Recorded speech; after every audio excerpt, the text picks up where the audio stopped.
بسم اللہ الرحمن الرحیم۔ السلام علیکم۔ ڈاکٹر اسرار احمد کی کتاب بیان القرآن، قرآن مجید کی تفسیر، سورۃ البقرہ کی آیت نمبر 158 158۔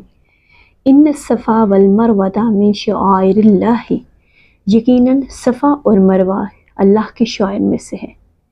یہ آیت اصل سلسلہ بحث یعنی قبلہ کی بحث سے متعلق ہے۔ بعض لوگوں کے ذہنوں میں یہ سوال پیدا ہوا کہ حج کے مناسک میں یہ جو صفا اور مروہ کی سعی ہے، اس کی کیا حقیقت ہے؟ فرمایا کہ یہ بھی اللہ کے شعائر میں سے ہے۔ شعائر شعیرہ کی جمع ہے، جس کے معنی ہے ایسی چیز کے جو شعور بخشے، جو کسی حقیقت کا احساس دلانے والی اور اس کا مظہر اور نشان ہو۔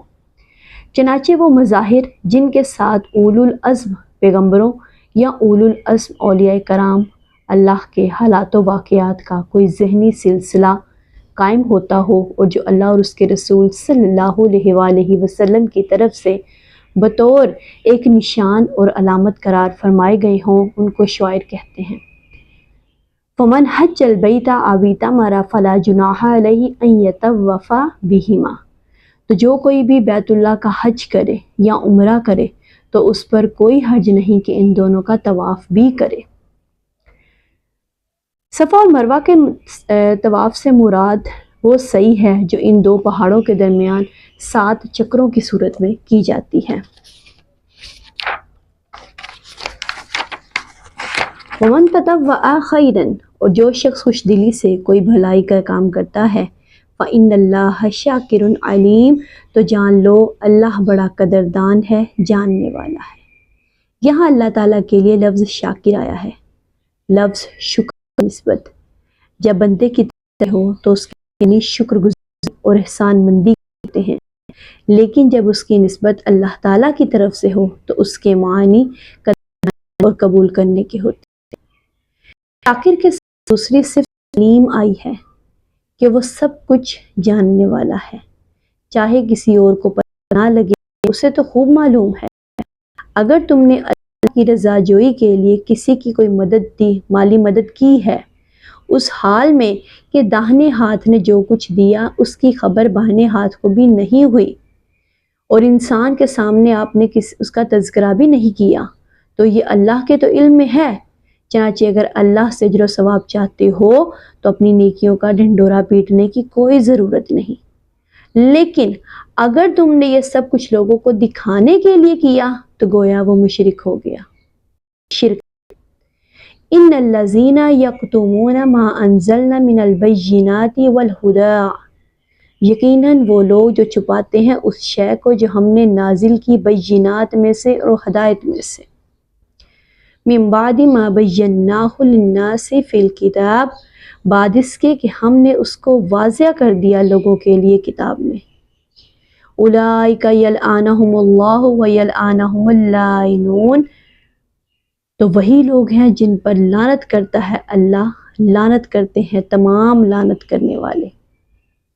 اس آیت میں یہود کی طرف اشارہ ہے جن کی معاندانہ روش کا ذکر پہلے گزر چکا۔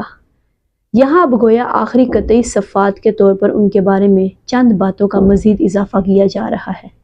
یہاں بینات اور ہدا سے حاصل خاص طور پر وہ نشانیاں مراد ہیں جو اللہ تعالیٰ نے تورات میں نبی آخر الزمان صلی اللہ علیہ وآلہ وسلم کے بارے میں یہود کی رہنمائی کے لیے واضح فرمائی تھی، لیکن یہود نے ان نشانیوں سے رہنمائی حاصل کرنے کی بجائے ان کو چھپانے کی کوشش کی۔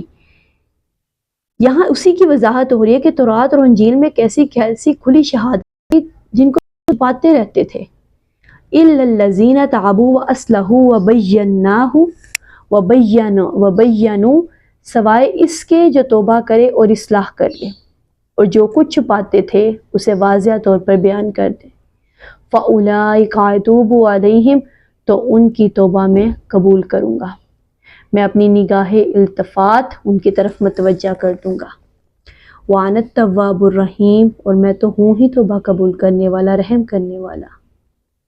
ان الذین کفروا وماتوا وہم کفار، یقیناً جن لوگوں نے کفر کیا اور وہ اسی حال میں مر گئے کہ کفر پر قائم تھے، اولئک علیہم لعنت اللہ والملائکۃ والناس اجمعین، ان پر لعنت ہے اللہ کی بھی اور فرشتوں کی بھی اور تمام انسانوں کی بھی، خالدین فیہا اسی میں وہ ہمیشہ رہیں گے، لا یخفف عنہم العذاب نہ ان پر میں سے کسی بھی قسم کا عذاب کم کیا جائے گا، وَلَهُمْ يُنذَرُونَ اور نہ ہی ان کو مہلت دی جائے گی، وَإِلَٰهُكُمْ إِلَٰهٌ وَاحِدٌ اور تمہارا الہ ایک ہی الہ ہے، لا الہ الا اللہ الرحمن الرحیم اس کے سوا کوئی الہ نہیں، وہ رحمان ہے وہ رحیم ہے۔ جزاک اللہ خیر۔